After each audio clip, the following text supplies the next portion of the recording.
तो रचित सर, क्या चुना आज आपने? सर आज आपने मुझे दो आईपीओ का कवरेज लाइव दिखा दिया, तो मैंने सोचा कि मैं भी कुछ ऐसा ही शेयर लेकर आऊं जो फंड रेजिंग की ही बात कर रहा हो। और सर शेयर है स्टेट बैंक। हमने सर अभी देखा 25,000 crore fund raising state bank करने जा रहा है। पीएसयू है और मैं मेरा चहेता ऑल टाइम फेवरेट है। सर आप देखिए कि जिस तरीके से this is fund raising after 8-9 years if I am correct. और ये फंड रेजिंग जो है ये बिजनेस एक्सपेंशन में ही जा रही है, तो कहीं ना कहीं दिख रहा है स्टेट बैंक जैसा बैंक अगर इतना एग्रेसिव होके और फ्रंट फुट पे खेलने की बात कर रहा है, फंड रेजिंग की बात कर रहा है, मतलब बिजनेस एक्सपेंशन कहीं ना कहीं इनको अच्छा होता हुआ दिख रहा है।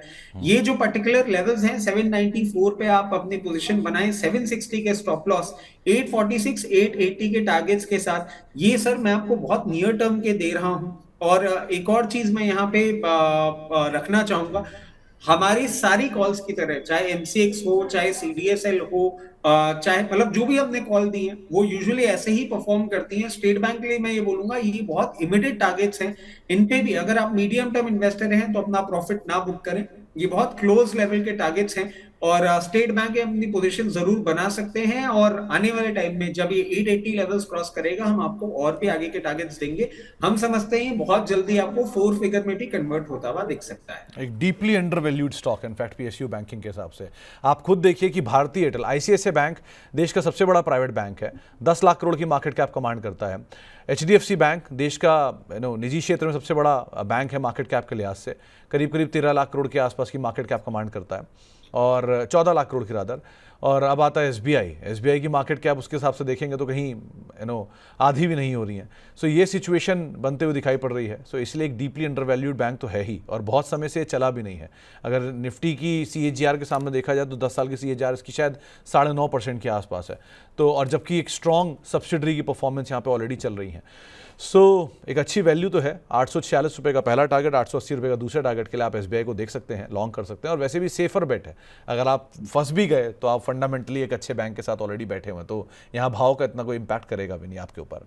रचित सर, बहुत बहुत शुक्रिया आज कार्यक्रम का हिस्सा बनने के लिए, और आज आपको हमने ज़्यादा लंबा समय के लिए शामिल कर लिया, उसके लिए माफ़ी। और बहुत बहुत शुक्रिया। कोई जाने से पहले डिस्क्लेमर? सर माफी की बिल्कुल भी बात नहीं है, आपने मेरे से पहले ही पूछा था और मैं सुबह इच्छा से यहाँ पे रुका था क्योंकि मैं देखना चाह रहा था बेसिकली। आईपीओ के कवरेज क्या है, टेलीविजन पे हम देखते हैं ना, तो वो 3-4 सवाल हुआ क्या और रह जाते हैं। मैं जो सवाल देखना चाह रहा था और जैसे जैसे आप सवाल कर रहे थे ना, मैं उसके बारे में पढ़ रहा था, कहीं ना कहीं कुछ कुछ मुझे भी सीखने को ही मिला है। तो सर माफी की नहीं, आप थैंक यू, आपने बैक स्टेज पे भी रख के और नहीं कुछ ना नहीं कुछ रचित सर, सीखने को देखिए, मौका दिया। जो भी मतलब किसी भी मैनेजमेंट को मेरा हाईएस्ट रिगार्ड होता है, क्योंकि एक बिजनेस को, चाहे वो 50 करोड़ का हो, 100 करोड़ का हो, 200 करोड़ का हो, 500 करोड़ का हो, जितने का भी हो, उसको खड़ा करना चैलेंज है।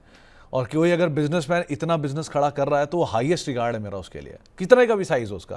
क्योंकि एक बिजनेस को खड़ा करना अपने आप में ही बहुत बड़ी बात है। इकोनॉमी को बढ़ाना, किसी को एम्प्लॉयमेंट देना, ये अपने आप में रिगार्ड्स होता है। सो उनसे सीखने के लिए, समझने के लिए बहुत कुछ होता है। ये हॉर्सेस माउथ है, यहाँ से सीखने के लिए आपको बहुत कुछ मिलता है। इसलिए हमेशा मैनेजमेंट से बात करना बेस्ट एक्सपीरियंस होता है मेरे लिए भी, और समझना सुनना भी उनके लिए आगे अगले कई सालों के लिए काम रहेगी, ये नॉलेज रहेगी। सो इसलिए भी बात करना मुझे ज़रूरी लगा, और मुझे लगा कि शायद आपको भी इंटरेस्ट आएगा, इसलिए मैंने आपसे पहले पूछा भी था। एनीवेज, जाने से पहले कोई डिस्क्लेमर? सब बिल्कुल देखिए, जितने भी स्टॉक्स हमने डिस्कस किए हैं, मेरी personal position, immediate family position और क्लाइंट पोजीशन उसमें बिल्कुल हो सकती है। उसके साथ साथ investment in equity market are subject to market risk. Please consult your financial advisor before making any investments और taking any trades in any of the scripts that we have discussed on your channel. चलिए, बहुत बहुत शुक्रिया रचित sir हमारे साथ मौजूद रहने के लिए और बातचीत करने के लिए। जल्दी आपसे फिर मुलाकात करेंगे, और बेस्ट ऑफ लक आपके आने वाले पेपर्स के लिए भी।